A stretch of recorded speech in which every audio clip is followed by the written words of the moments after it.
Teman-teman, tolong jangan lupakan Palu. Jangan lupakan bahwa hari itu di tempat ini kita membaca berita gempa dahsyat yang mengguncang Palu. Kemudian tidak lama berselang, kita juga tahu kalau gempa itu memicu tsunami. Banyak orang hilang dan tenggelam. Lalu tiba-tiba kita dikagetkan dengan sebuah video amatir yang merekam sebuah hamparan tanah yang bergerak, pohon-pohon di atasnya berjalan. Ada sebuah rumah besar yang berjalan dan diikuti tiang BTS yang berpindah tempat. Kemudian kita melihat rumah satu persatu ambruk karena tanah di bawahnya yang berubah menjadi lumpur, dan orang-orang panik berlarian menyelamatkan diri dan keluarganya.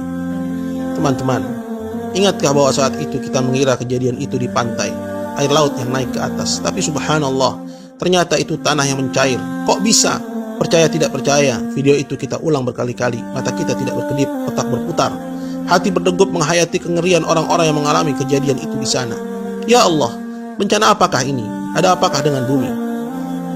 Teman-teman, saat ini waktu sudah berlalu semenjak peristiwa itu. Masih adakah kengerian itu di dada? Atau masih terselipkah rasa mencekam itu? Duhai teman, tolong, aku minta jangan lupakan Palu. Pada peristiwa itu Allah ingin kita melihat bukan melalui ayat-ayat sucinya, karena sedikit yang beriman dan banyak yang tidak. Pada peristiwa itu Allah ingin kita melihat dengan mata kepala kita, agar mudah kita mencerna bahwa kekuatan Allah lah yang tiada terkalahkan, bahwa tiada yang sanggup menghentikan kejadian apapun apabila Allah berkehendak, dan bahwa dunia ini sangat murah. Amalan kita lah yang berharga. Teman-teman, tolong jangan lupakan Palu. Di Palu Allah izinkan bumi ini bernafas. Hanya sekian detik semua luluh lantak rata dengan tanah. Belakangan akhirnya kita tahu ada pesta di Palu, pesta kesyirikan, ada musik, tabarruj, wanita-wanita menari, judi, zina di Petobo, bahkan LGBT kongres di sana. Teman-teman, kalau ada dari kita di sini yang masih melakukan kesyirikan, menyembah kuburan, memberikan sajian kepada laut, gunung, air terjun, mau bangun gedung, rumah, jembatan, menanam kepala kerbau, minta kesembuhan, motong ayam hitam, kemudian bangkainya dibuang ke air terjun atau tempat tertentu, melakukan pesugihan, maka tinggalkanlah, karena kesyirikan sebab utama bencana. Jika di sini ada yang mengaku muslim tapi tidak salat atau salatnya bolong-bolong, mulai sekarang jaga salat kalian. Jika di sini ada yang gemar berzina, zina mata, tangan atau kemaluan, selingkuh atau berpacaran, maka sudah waktunya sekarang kita tinggalkan itu semua. Atau jika di sini masih ada yang suka dugem ke diskotik, bercampur baur laki-laki perempuan tanpa ikatan, tanpa batasan, minum minuman keras, narkoba, sekaranglah saatnya kita bangkit selagi masih diberi kesempatan. Jangan tunggu besok atau nanti, karena tidak seorang pun dari kita tahu apa yang akan terjadi sesaat lagi. Teman-teman yang masih bermain dengan riba, bekerja di lembaga ribawi atau terlibat transaksi riba, mari kita tinggalkan itu semua, karena Allah telah mengumumkan peperangan kepada kita jika kita tidak meninggalkannya.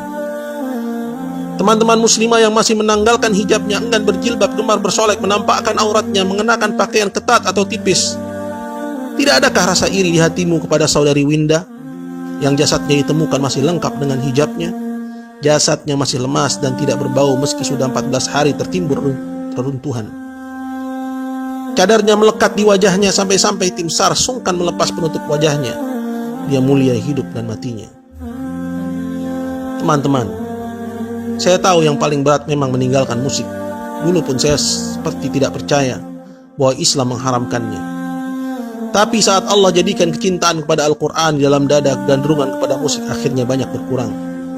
Karena tidak akan bertemu kecintaan kepada musik dengan kekhusyuan mentadabburi Al-Quran. Saya yakin saat ajal nanti tidak satu pun dari kita yang ingin diperdengarkan musik dambaannya, biduan idolanya.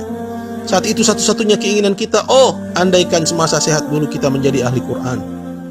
Tapi bagaimana bisa itu terwujud jika sampai sekarang tidak ada keinginan kita berlepas dari musik? Teman-teman, tolong jangan lupakan Palu. Itu cara Allah menegur kita agar segera kita kembali kepadanya, bertaubat dari segala macam dosa, bersemangat mempelajari agamanya dan mengamalkannya. Ya Allah, kami tidak tahu harus sedahsyat apalagi teguranmu kepada kami jika gempa mengerikan di Palu kemarin belum juga menggugah hati ini, menggerakkan diri ini untuk memohon ampunanmu. Teman-teman, tolong sebarluaskan pesan ini dan jangan diabaikan. Semoga dengannya ada hati yang terketuk dan segera kembali bertaubat kepada Allah. Semoga Allah jauhkan kita dan negeri ini dari bencana dan musibah yang menghantui. Dan semoga Allah kembalikan kedamaian dan ketentraman di negeri ini sebagaimana masa-masa kecil kita dulu.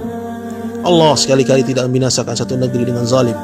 sedangkan penduduknya melakukan perbaikan-perbaikan. Maka sebarkanlah